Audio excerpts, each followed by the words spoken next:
उनके विचारों पे बाबा साहब ने एक एक शब्द इन महिलाओं के लिए, दबे कुचले समाज को उठाने के लिए जो संविधान में एक एक शब्द लिखा, आज उनकी जयंती पे हम उनको नमन करते हैं और आप सभी को बधाई देते हैं।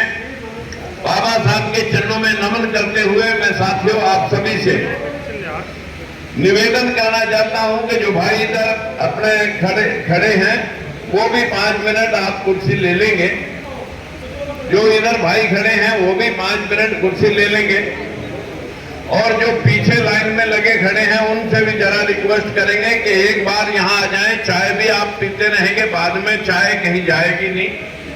एक बार उन सभी भाइयों को भी बुला के लाओ। और थोड़ा सा हम आज चुनावी माहौल में एक चर्चा करना चाहेंगे और इस माहौल को हमने कैसे मेंटेन रखना है और इसको कैसे बदलना है, इस सारे की हमने बैठ करके संजीदगी से एक रणनीति बनानी होगी।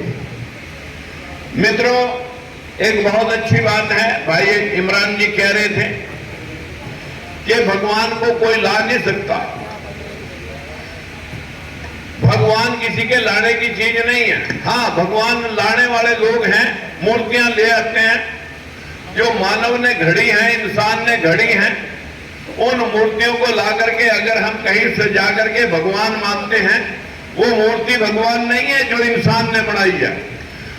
भगवान कौन है? भगवान तो ये लोग बैठे हैं जिसका भविष्य चाहे मिटा दें और जिसका भविष्य चाहे बना दें, ये भगवान है। मित्रों, आज इंसान की बनाई मूर्तियों को तो लोग भगवान मान रहे, और जो भगवान ने मूर्तियां बनाई उनके साथ जो भेदभाव हो रहा है, उनके खिलाफ जो क्रूरता बरती जा रही है, उनमें जो नफरत पैदा करी जा रही है, तो क्या ये भगवान का स्वरूप से हम प्रेम दिखा रहे हैं? अगर हम भगवान के स्वरूप को प्रेम करते हैं तो फिर भगवान का स्वरूप तो इंसान में है। गौतम बुद्ध ने 2500 वर्ष पहले कहा, हु इज गॉड? भगवान है कौन? भगवान नर ही नारायण है।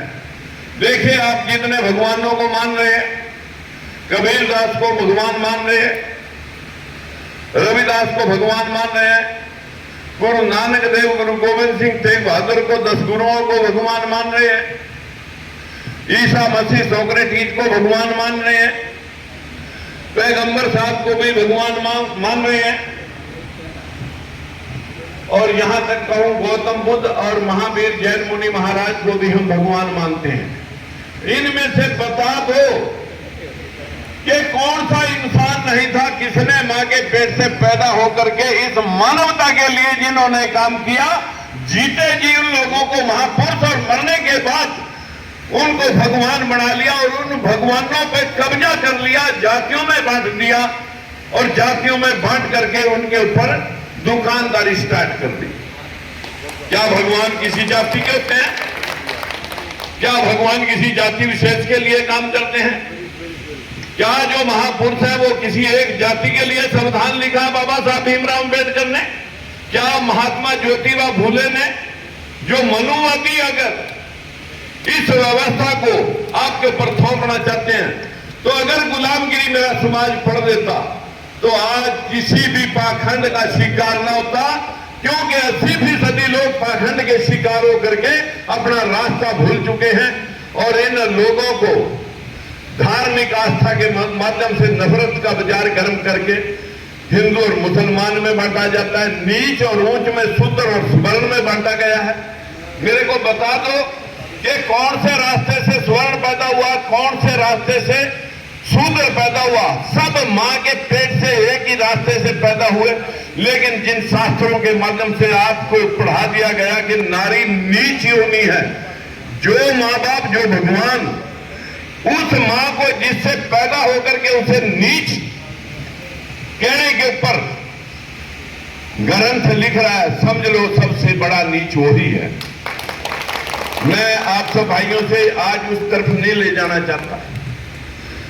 मैं ले जाना चाहता हूं आप इस धार्मिक पाखंड की शिकार जो इन 10 वर्षों में तो इतनी ज्यादा फैला दी गई कि क्या हमारे देश के अंदर, मेरे पास आंकड़े हैं, इस बैकवर्ड समाज